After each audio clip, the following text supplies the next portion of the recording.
Om. Om. Om yo Brahmanam vidadhati purvam yo vai vedanscha prahinoti tasmai tam hadevamatma buddhi prakasham mumukshurvai sharanamaham prapadye. Om Shanti Shanti Shanti. Om Namo Brahmadibhyo Brahma Vidya Sampradaya Kartribhyo Vamshrishibhyo Mahadbhyo Namo Gurubhyaha Sarvopaplavarahitaha Prajnanaghanaha Pratyagartho Brahmaivahamasmi Brahmaivahamasmi. Om Vedantartha Vibhasakaya Gurave Shantaya Sannyasine Nanavadi Nagendra Sanghapavaye Yogindra Vandyaya Cha Mohadvanta Divakaraya Bhagavat Padabhidham Bibhrate Tasmai Bhashyakrite Namostu Satatam Purnaya Bodhatmane. Om.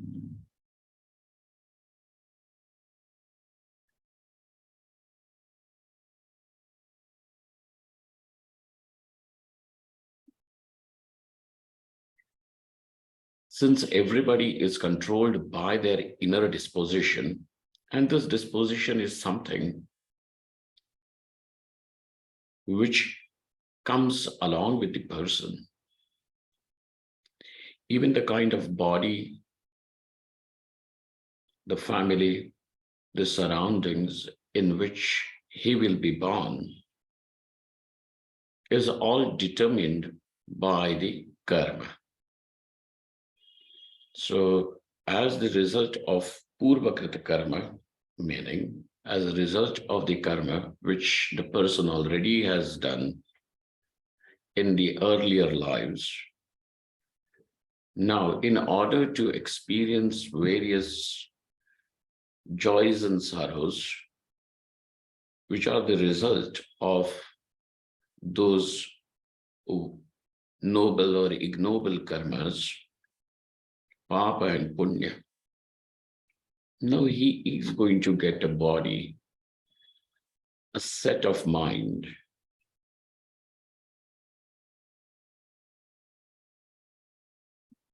accordingly, through which those karma phalas can be experienced.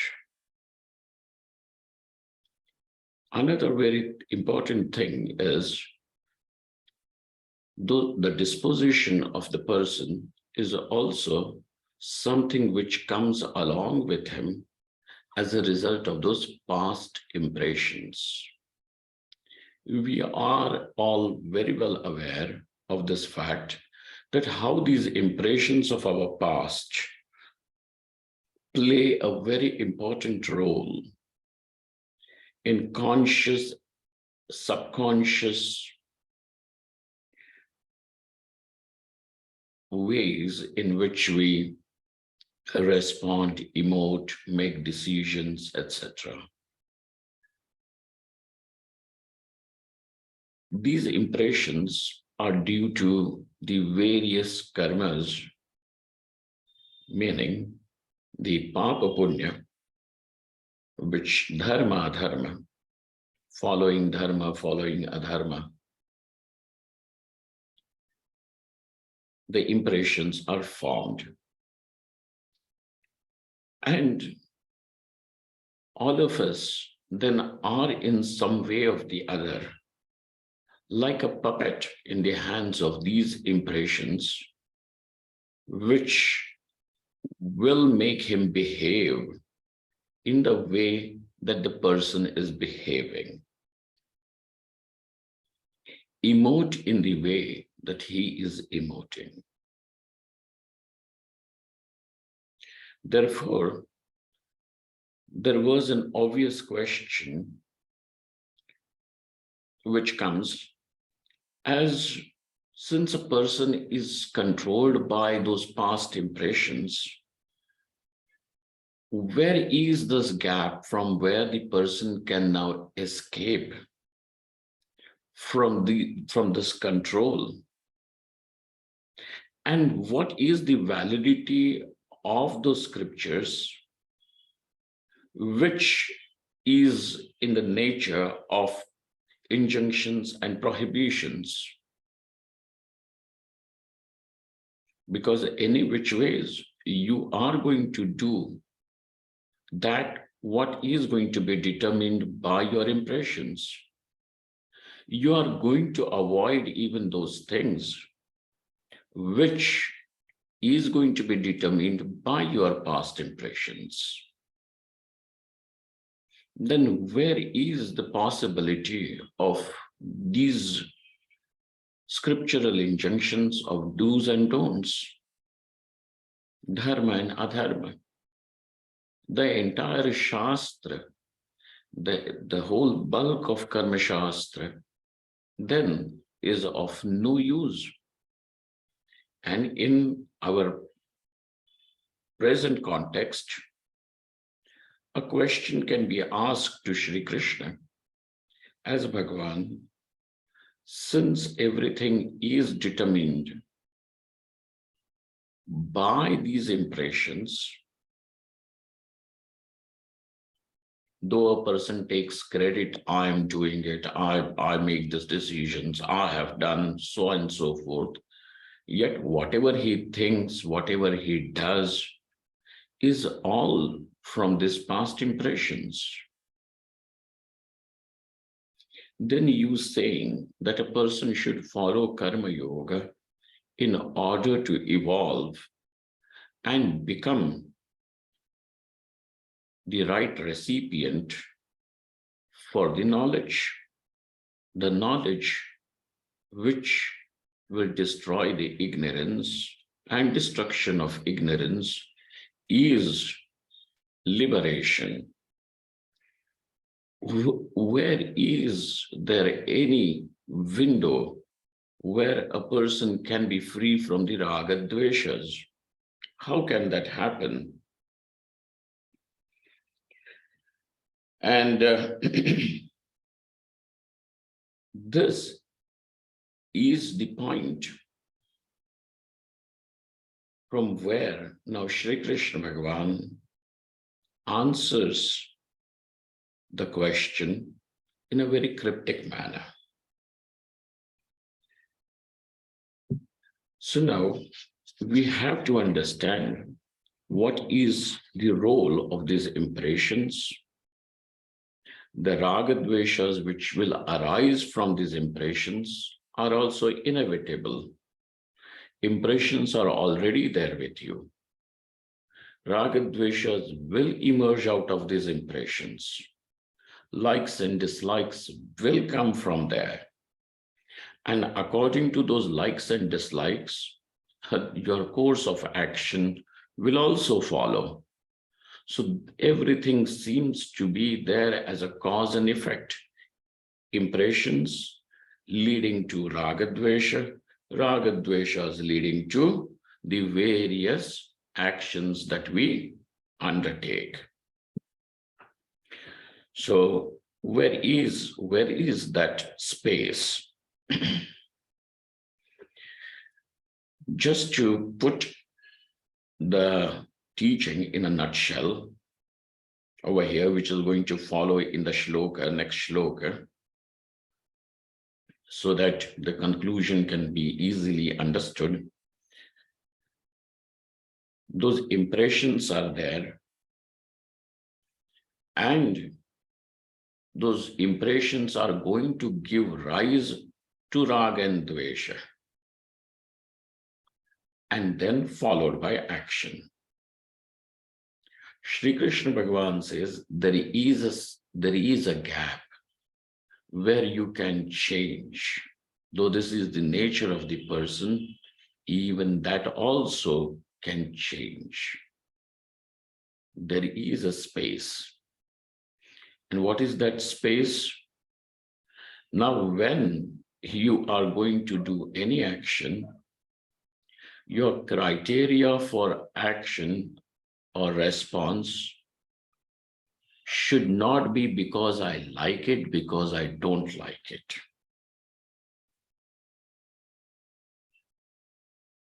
A person may like to punch the face of another fellow, but would it be the right course of action? He likes it. Just because he likes it, now should that be done is the question. The likes and dislikes are powerful. They will create an action. But over here, when the criteria to initiate the action, if changes from likes and dislikes to what is right and what is not right, what is yogyam, what is ayogyam, what is dharma, what is adharma. Is this what I should do just because I like it, or I should do because it is appropriate to do? When this shift takes place, now those impressions, though are there, and impressions are generating raga and dvesha, yet your actions are not controlled by raga and dvesha.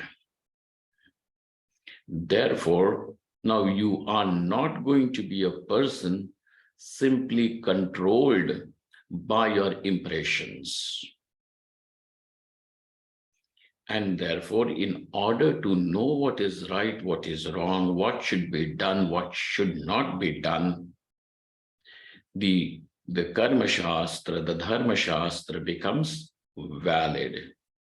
And its validity is in creating a person and who is now a very mature, responsible person.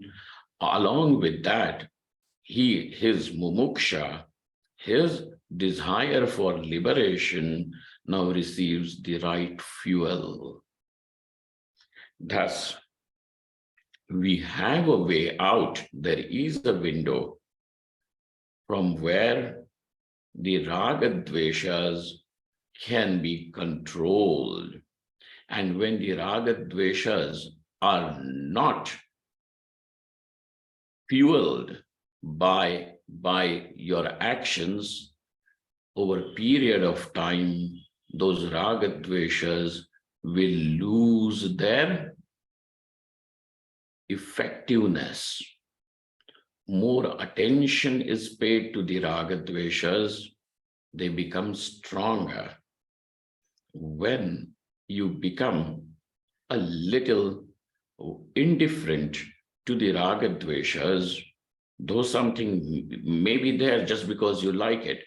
You know, we come across people who constantly ask about vegetarian, non-vegetarian, or things like that, food to be consumed.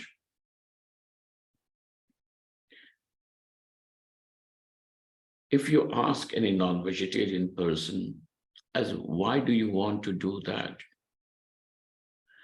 And the answer is because I like it. Because I like it. Ask a person now who doesn't want to hurt any animal, any bird, any living being, just to tantalize his senses, is going to say, I am taking vegetarian food because I do not want to hurt these animals. I do not want to hurt those living beings. What wrong did the chicken do for me to torture it to death? What did I do? So now look at that. His whole focus has shifted from just likes and dislikes to what is right and what is not right.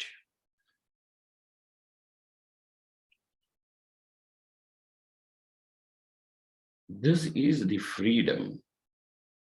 And then you will also discover that for you to be happy, it is not necessary that somebody has to suffer.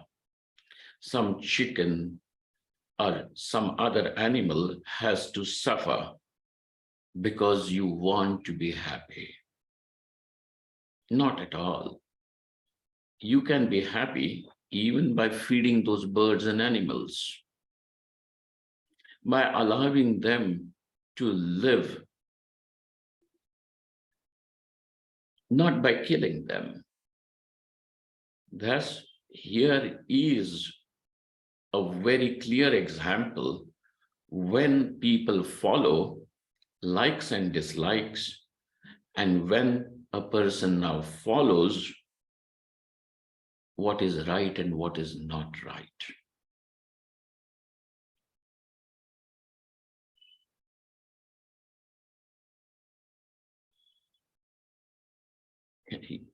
I hope this example also makes it really very clear, because a person who was earlier a non-vegetarian also may have liked it, but now he has started thinking, I may like it, but does it give me the right to deprive someone of its life just because I like it? Just because I like it. Would it be appropriate to say that tomorrow there is a tiger which turns to be a man-eater, and because he likes the flesh of human beings more than the flesh of some animals in the forest, he should get the license of eating the human beings? You're going to say, no, no, no, that man-eater should be immediately terminated, exterminated, killed. Why are you saying so? He is also following his likes and dislikes. You are also following your likes and dislikes. You are also doing the same thing, but you want to punish the other one for doing exactly what you are doing on a massive scale.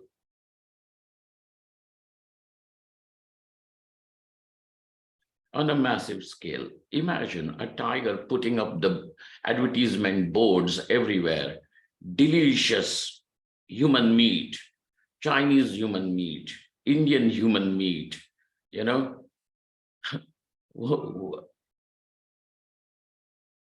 And then those advertisements and big billboards everywhere.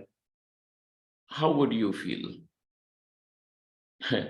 And therefore, just acting on the impulses of likes and dislikes is equivalent to the animal behavior. And as a human being, you have the capacity to think what is right and what is not right. What is yogyam, what is ayogyam, what is dharma, what is not dharma. And when you start following dharma, you will create a psychology in which you will start liking what is right. Therefore, a question in Jivan Mukti Viveka, there was this very a wonderful topic, which we have recently seen in one of the other classes, ongoing classes every week, twice weekly, Jivan Mukti Viveka. Over there, Sri Rama asks a question to sage Vasishtha, who is his guru. And he says, O sage, since every person is controlled by his inner disposition, which over there, that is called as prarthana. Over here, we are calling it vasana. There, the word that is used is prarthana, which means impressions which are already deposited. And then, because of those impressions, there is going to be raga and dvesha.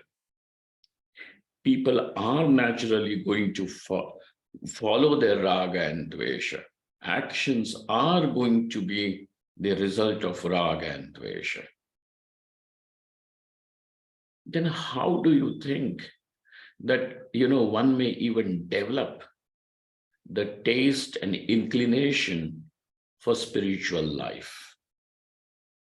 More specifically for samadhi abhyasa, that was the question, if you remember.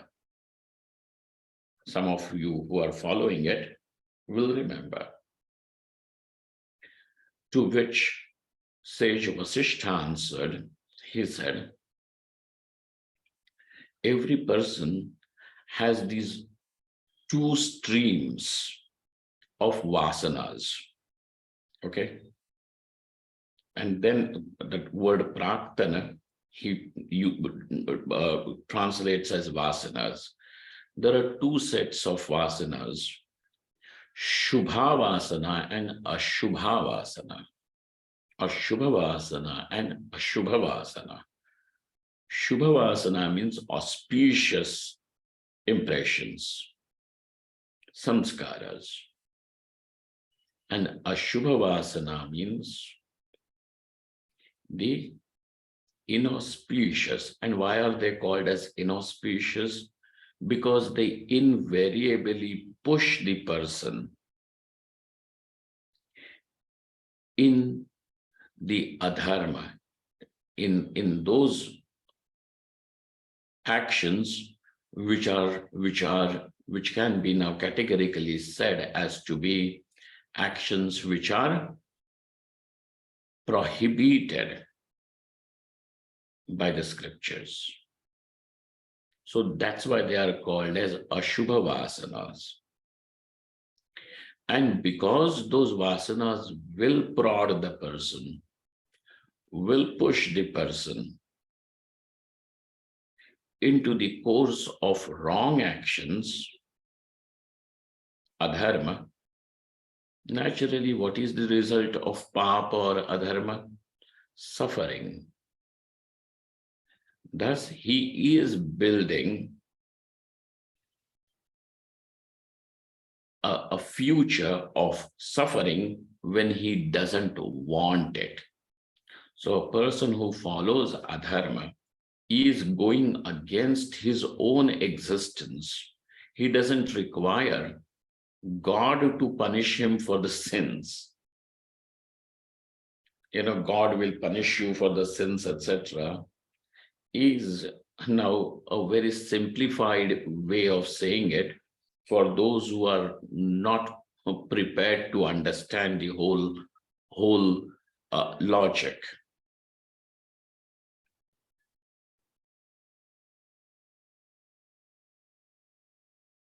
It is the karma. If you are going to put your hand in fire, what do you expect to happen?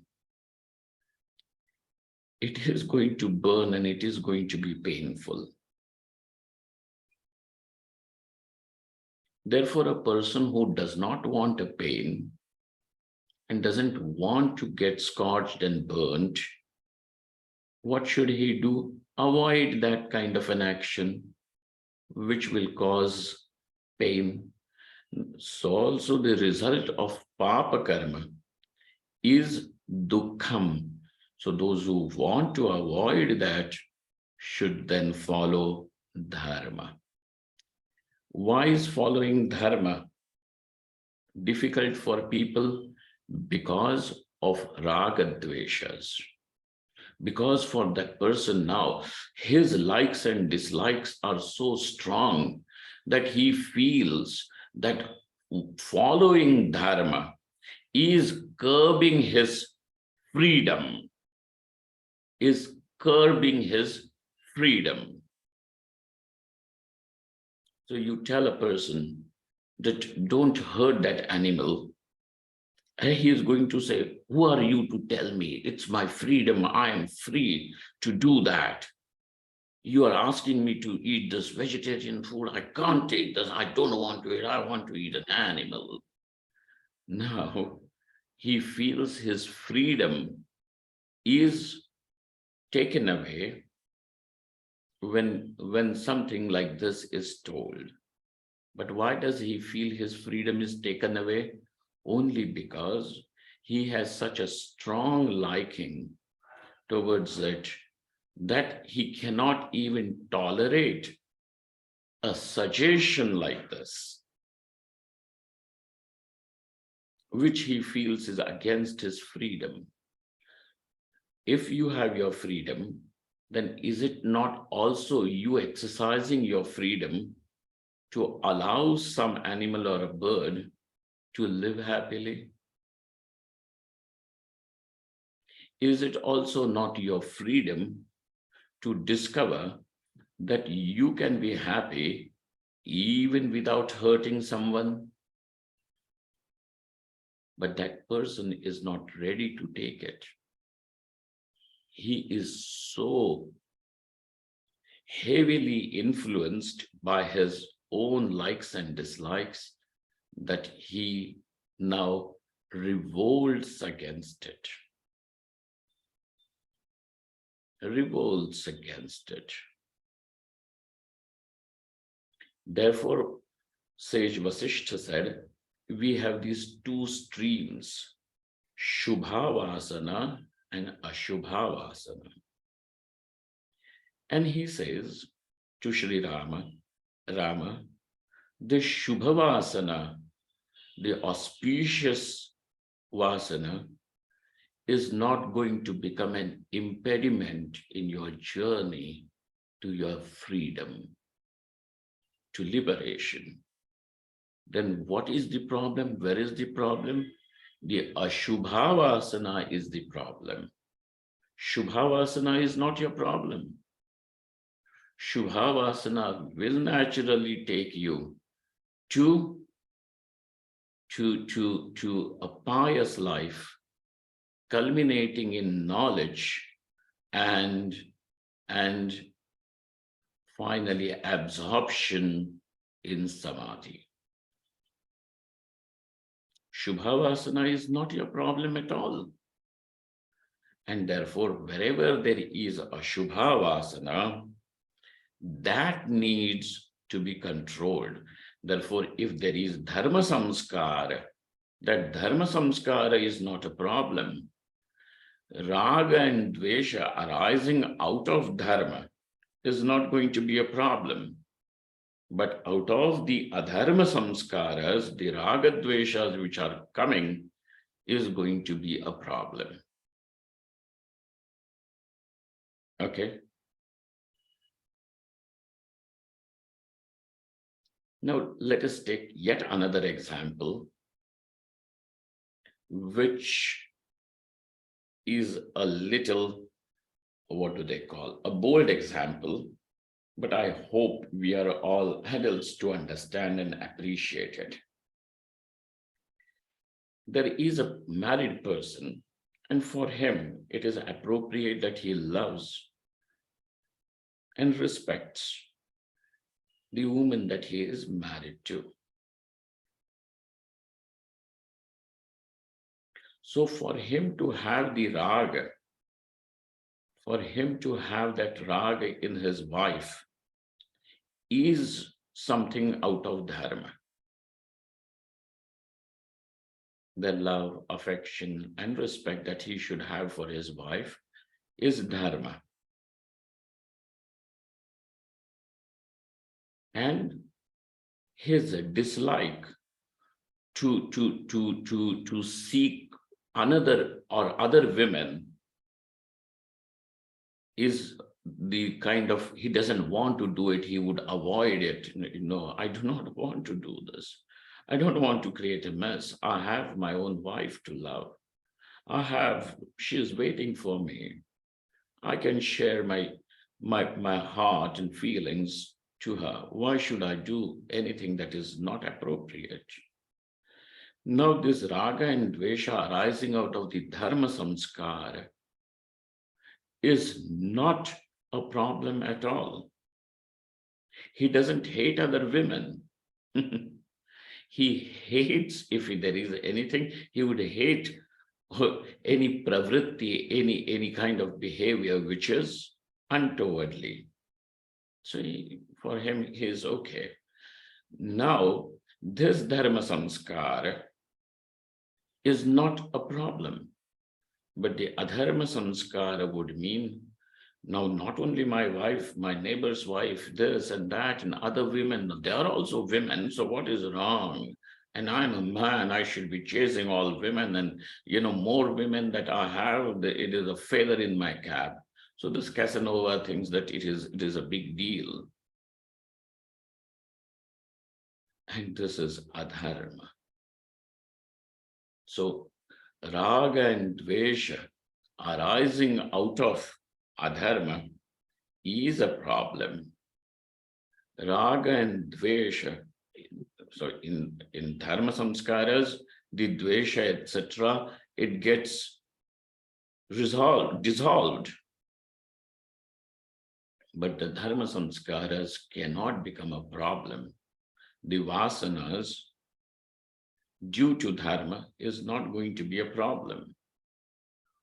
Problem in the sense, we are not saying because his wife may discover and then she may want to divorce, and then the divorce means it's a mess, he has to give up half of the money that he has and so on and so forth. That is not what I see as problem. For me or for any teacher, the problem is the impediment on your way to Paramatma. That's it. So therefore, these dharma samskaras are there. So Vasishtha Rishi says, let these dharma samskaras become stronger.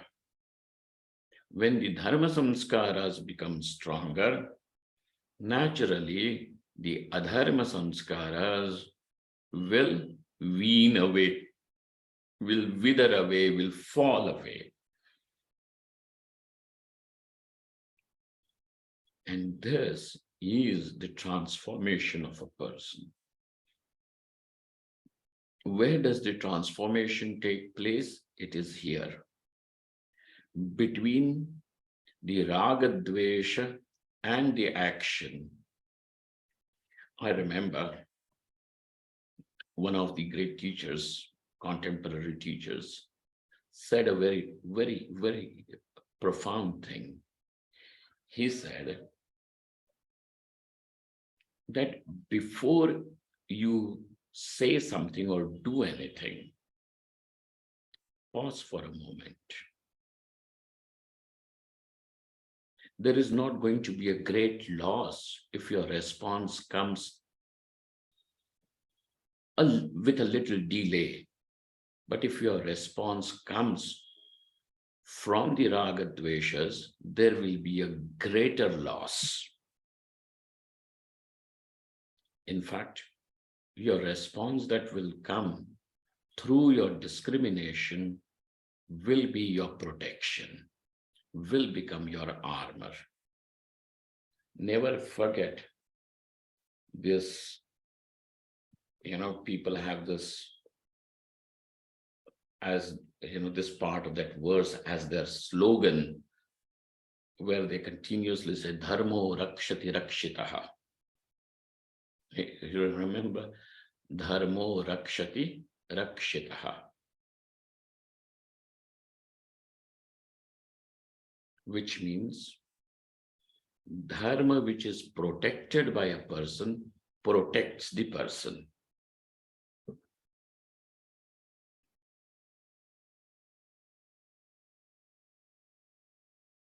When you protect the dharma, dharma protects you, becomes your armor.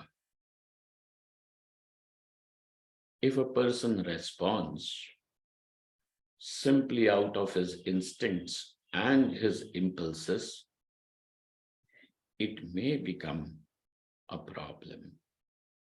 But if he stops for a minute and gives it a thought, is it appropriate? Is it not appropriate? Then you are following dharma, you are protecting this dharma. And by protecting the dharma in return will protect your interest. Your interest. It is not at all important that we have to prove that we are a smart person with tongue in the cheek, very quick to respond, and he is very witty and immediate, and his, presence of mind.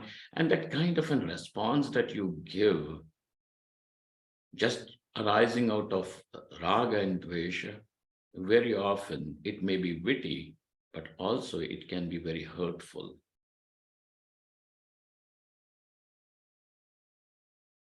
It can be hurtful. But if you wait, and when you want to respond, use right words, softer words,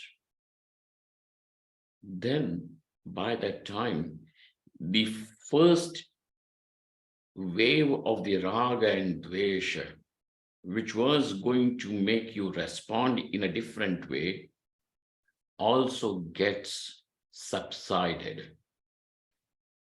It subsides. And thus you will discover in 6 months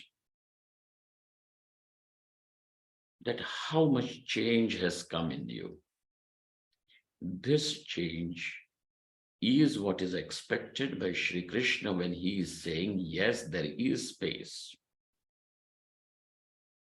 Therefore, in the earlier verse, though he has said that everybody is controlled by their inner disposition, but when your inner disposition is that of dharma, and your inner disposition is that of adharma, when the inner disposition is of dharma, naturally you don't have to worry. There is not going to be a problem. But when the inner disposition has got adharma samskaras, also ashubha vasana, then it needs to be dealt with. Okay, so what is the prakriti of a jnani? From the jnani's prakriti meaning his that inner disposition, his nature is that of shubhavasana, will always that be of shubhavasana. So he will also respond according to his vasanas, but those are shubhavasanas. And our disposition is that of a mixture of shubha and ashubha vasanas. But we have to strive to create an inner atmosphere where the shubha vasanas now are stronger than the ashubha vasanas. As a result, what will happen? The ashubha vasanas will also get subsided. They will lose their impact, control. In fact, if you ever get a little opportunity to ever study the Yoga Sutras, Bhagavan Patanjali says this very beautifully. He says that by practice of samadhi, he says the practice of samadhi, just having one experience of samadhi is not sufficient. Oh, no, one day, I was sitting and then there was such an absolute quiet. there I found that this I am something other than this body-mind complex.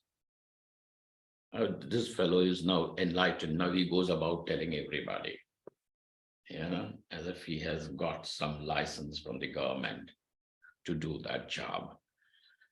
Sir, Bhagwan Patanjali says, Samadhi Abhyasa. Abhyasa means a repeated practice of absorption. What happens, he says, is we already have certain samskaras, okay? And when you have this samadhi samskara, when you have first experience of samadhi, obviously, since it is an experience, it is bound to leave a samskara, an impression. Now, this impression of this samadhi against the earlier impressions is weak, and therefore these samskaras are going to sit on top of this samadhi samskara, and it is going to subdue it. And therefore, when a person now comes out of samadhi, he has had it.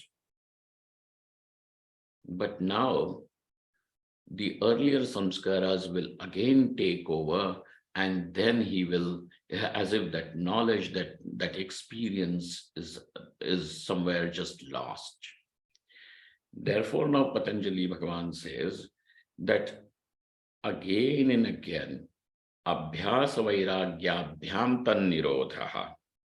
You may remember, he emphasizes on Abhyasa. Abhyasa meaning a repeated practice, Prayatna Purvaka. Every time there is a renewed, enthusiastic effort. That is the Abhyasa.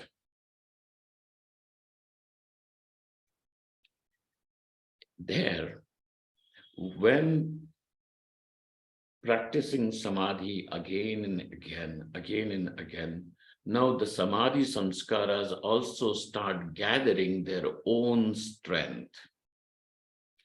When the samadhi samskaras start becoming more powerful, then the other samskaras, then the samadhi samskaras go on subduing the other samskaras, neutralizing them, making them ineffective.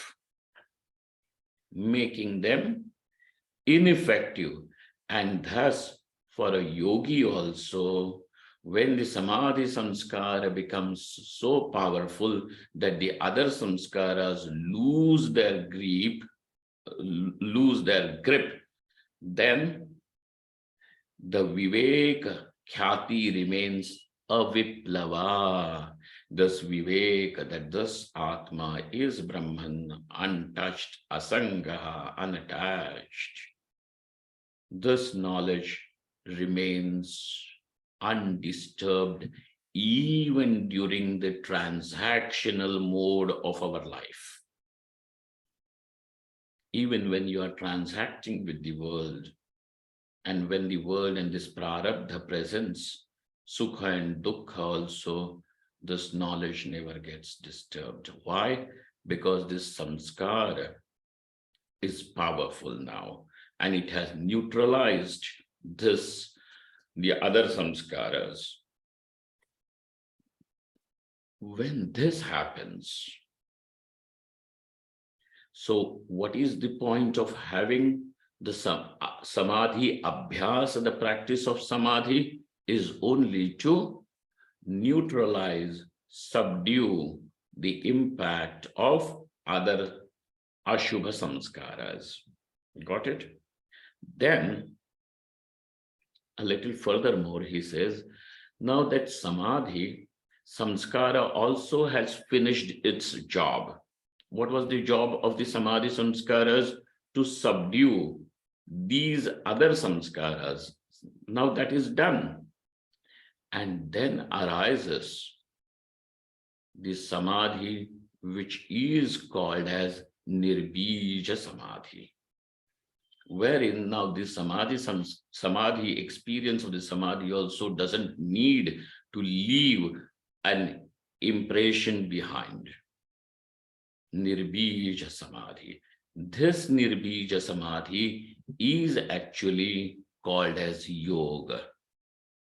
And therefore, the practice of samadhi, which comes under the Ashtanga Yoga, is the samadhi, which is the step, which is the means to Nirbija Samadhi. Now, if you have understood from the standpoint of yoga, same principle is applicable over here, wherein it is said, now, before the action arises, because you are in charge, you know, but don't get into the mode of action without awareness. Do not get into the mode of action blindly. Let there be a little pause. And in this moment of pause, this is your sacred space. Just let this question be, is it yogyam or ayogyam? Is it dharma or adharma?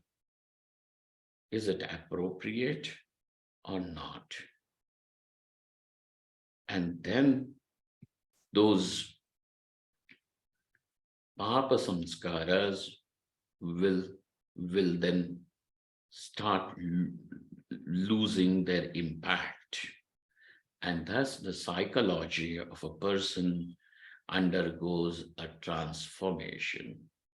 Therefore, these sages are seen as the personification of goodness. Why in them there is the compassion or maitri, means the friendliness, acceptance of people is so natural?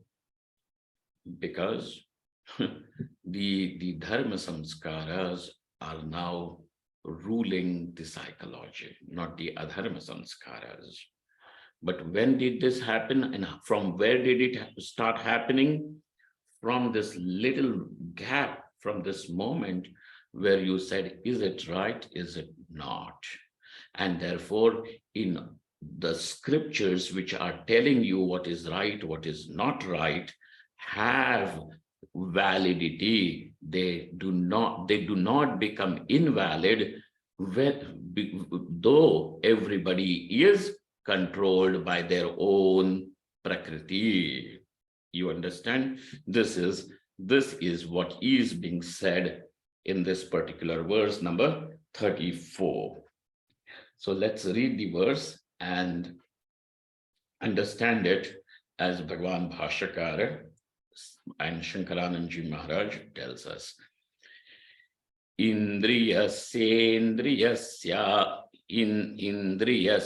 indriyar.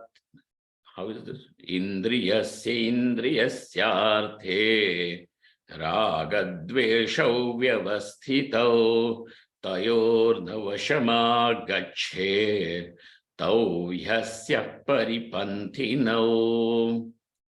Indriyasya. Now, ragadveshau vyavasthitau.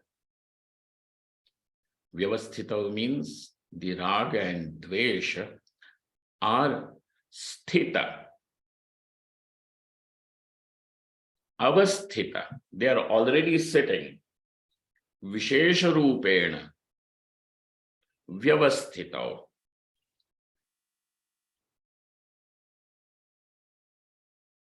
Avasthitau. Avasthita means centered, seated. Where are ragadvesha for what? That for the objects of this world. What are those objects? Obviously, Shabda Sparsha Rupa Rasa Gandha. Oh, I like that and I don't like this. I like that, I don't like that. The whole life is spent only between these, playing like a tennis ball between these two. I like this, I don't like this. I like this, I don't like this. ragadvesho vyavasthitau. They are vyavasthita.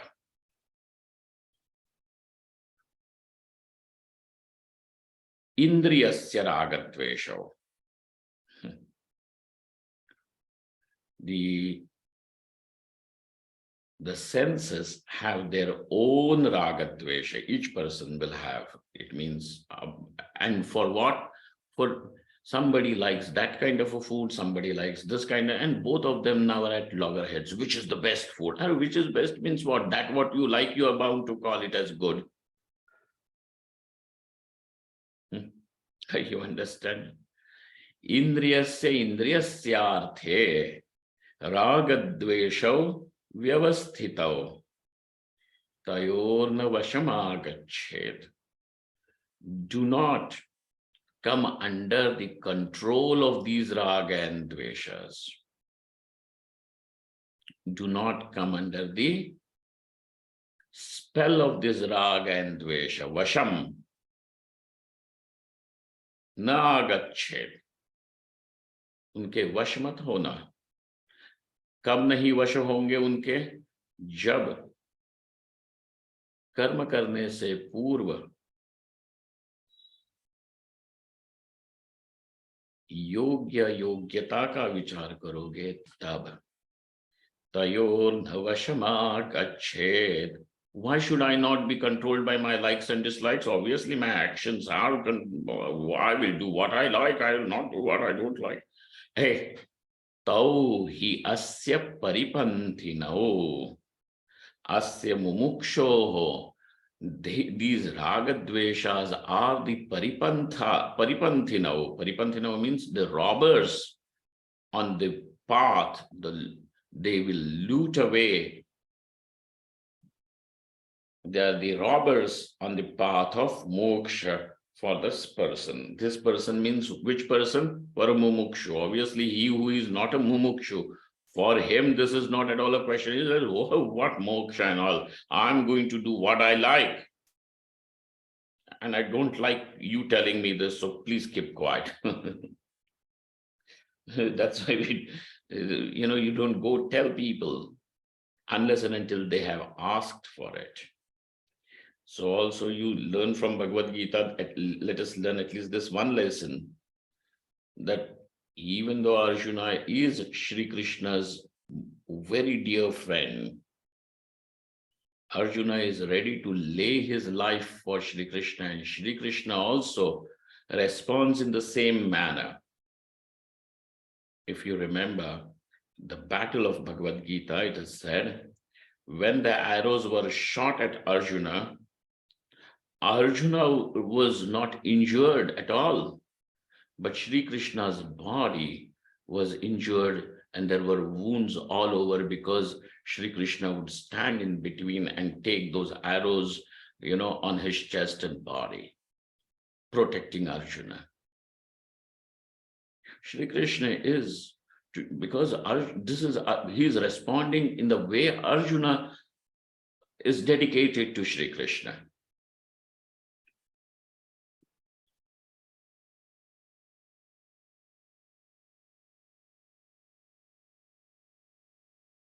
But Shri Krishna imparts this knowledge to Arjuna only when he has asked for it, not before that. Before that, they were discussing everything under the sun. There was discussions about dharma, politics, everything, the various sharayantras, the conspiracies that the Kauravas were having against the Pandavas. Everything was discussed.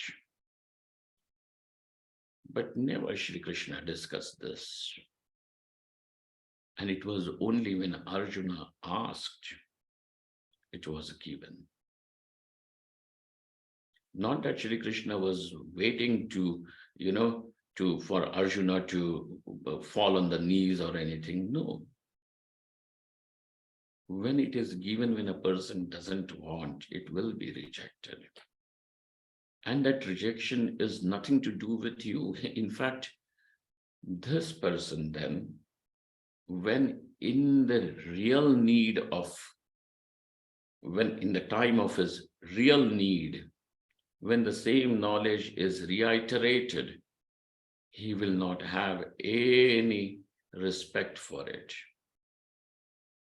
Because he's going to say, oh, I have heard it even before, but it didn't help. So now no, I don't want it now. So he is rejecting that very thing, which is the true medicine. And why did this happen? Because of the haste of a person who had forced it even when the other person was not ready.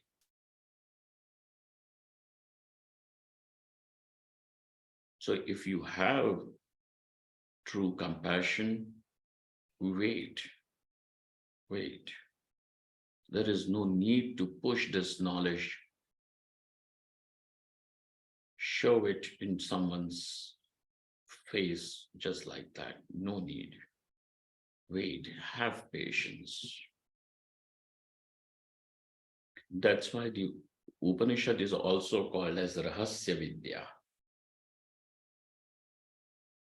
Means a secret knowledge. Not that it is secret because, it is some sort of a, a conspiracy is kept secret. No, it is because if it is given to a person when he truly can take it, only then will he be helped. You may want to give it, but does he want it and is he ready is the question. And when you give it to him when he is not ready, it is going to be the loss of that very person whom you wanted to help. And therefore, with patience. So these raga dveshas are called as paripanthino. Paripanthin means a robber. In the olden days, when people and the population was not so dense as today. Today we have different kind of paripanthis, and they do fishing on the net and hack your net, or what do they call it? The banking. What do they call it? The key words. What is that? Banking codes. What do we call it? Your security codes and all that. Robbers. So in the olden days, when people would travel from one town to another town with some business or anything, and they would be wearing some gold or carrying some cash. So these robbers would wait in a little denser part of the forest. And when they would see that this is a troop or just a person coming, they would jump from the tree with some sword or a knife or an axe, threaten the person and take away his gold or money and whatever, if he's carrying any other valuables, and then, thrash him and send him away. So the person now would be, bereft of all the valuables. So that is what the robbers, the paripanthin, would do.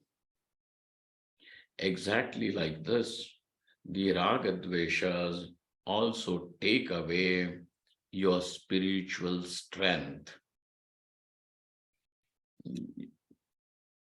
I have heard this from Maharaji.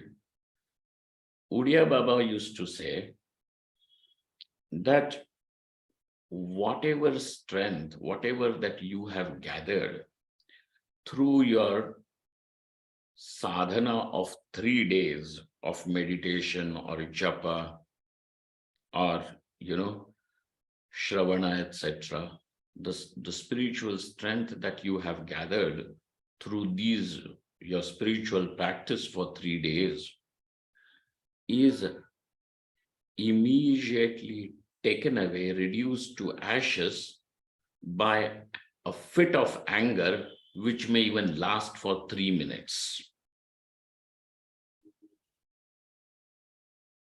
Just 3 minutes. anger or rage for 3 minutes also is good enough to destroy this sadhana that you have done for 3 days. Now you see, that's why they will take you, they will loot away that you are valuable, that what is valuable to you, and that's why they are called as paripanthin. Okay.